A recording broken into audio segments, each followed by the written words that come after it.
Hi guys.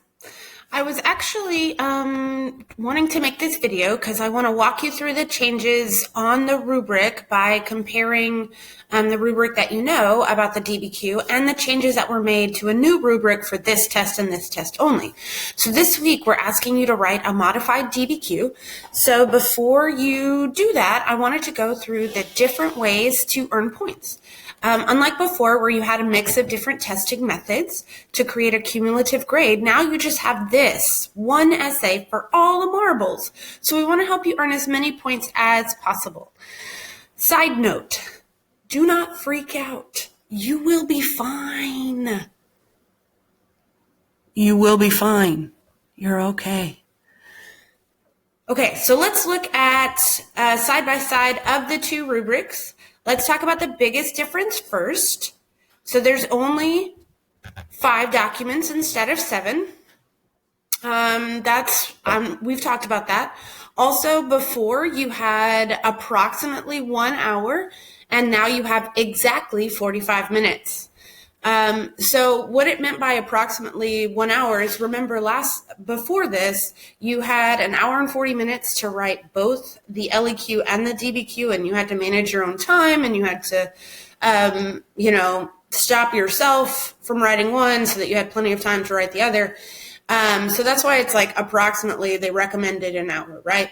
Now, because it's online, because it's open book, because it's at home, they're like, you have exactly 45 minutes. End of story, period. Which is okay. That's why they've modified it. That's why they've shortened it. And because of that 45-minute window, you're also going to, and here's some good news, write less. So before, I told you that you had to have standard 5-paragraph kind of essay. But now I'm going to recommend that you have a 4-paragraph essay, which means that you're going to have, essentially, you're going to have an intro paragraph that's going to include your thesis and your contextualization. Good Lord. And then that's your first paragraph, is your introduction paragraph. Second paragraph and third paragraph are your two, body paragraphs, which include all of your evidence from the documents, from outside evidence, and your reasoning, how you're connecting all of this stuff together and back to your thesis. And then your fourth paragraph is going to be your analysis paragraph. So essentially, if you look at the rubric, so you've got paragraph 1, paragraph 2 and 3 right here, and paragraph 4. Okay? So those are the third big difference is that it is the rubric, it used to be 7 points, and now it's 10 points. Okay? These 10 points are broken up very minutely in an effort to give you as many points as possible for what you do right. So this is why I'm saying don't freak out. You're going to be fine, because they are building the rubric in an effort to make sure that you can actually get as many points for what you do right instead of trying to penalize you for what you do wrong. Okay? All right. So here we have the old rubric on this side, on the left, and then if you're looking at it on your screen, and then the new rubric on the right. Okay, so thesis and contextualization, no change to that. You have to have a thesis. You have to have contextualization.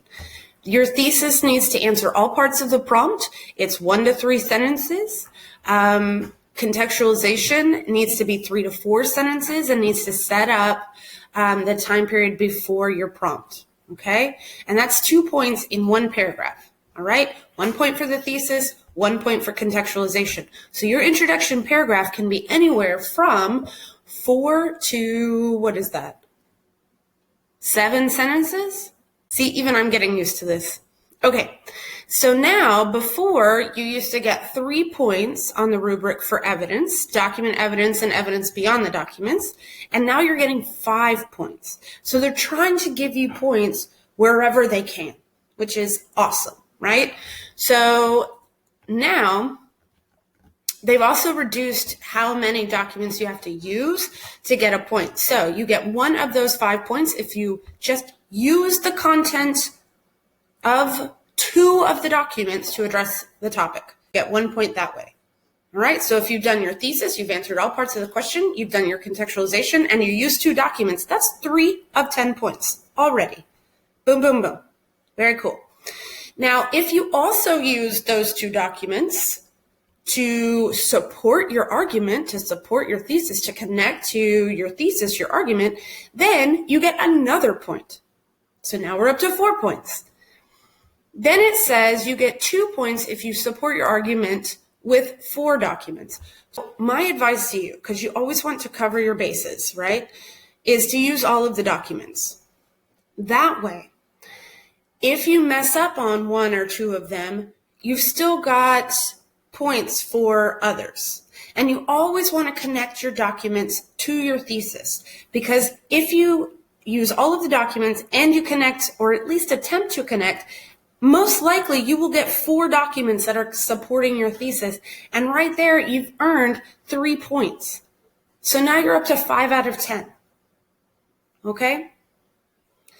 Now, before, you only had to have at least 1 fully developed piece of evidence beyond the documents, meaning information, historical information, factual information that is fully developed, not just a passing mention, not just the the Mongols existed, done. That doesn't count.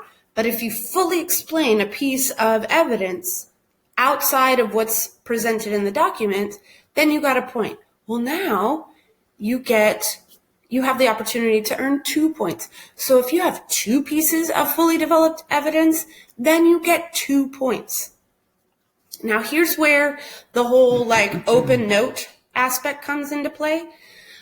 Just so you know, it is open note, but you only have 45 minutes, so you don't have time to start digging through pages and pages of textbooks. You don't have time to search the internet. So really, my advice to you, get what you need in front of you, and break it up by unit or by period. So whenever you see the prompt, you can just grab that stack, and then you have a set of notes just in front of you so that you can easily look for some evidence beyond the documents that you can use to support your thesis. Because you have to, for this evidence to work, to get the point, you not only have to talk about it, you also have to connect it. All right? So that's 7 points right there. Right? Thesis, contextualization, and 5 points for evidence. 7 of the 10 points. If you take 1 document and you source it, meaning you do hippie or soapstone, you talk about the historical context of the document, you talk about the author's point of view, you talk about the intended audience, you talk about the subject, then guess what? You are well on your way to making those sourcing points. Okay, so right here, if you do it for 1 document, you get 2 points. You get 1 point. If you do it for 2 documents, you get 2 points. But again, my advice, cover your bases in case you mess up, in case you get the wrong information, in case you choose the wrong thing to source your document with, and do it for all. Attempt to do it for all of them. All right? Now, final point, and this one's the hardest one. This is that complexity point. The complexity point is really difficult to get, but we're going to try anyway. And really, there's no change to how that works. You just have to show that you understand that things in history are not black and white. It's all kinds of shades of gray. And here is a paragraph about the gray area of your argument.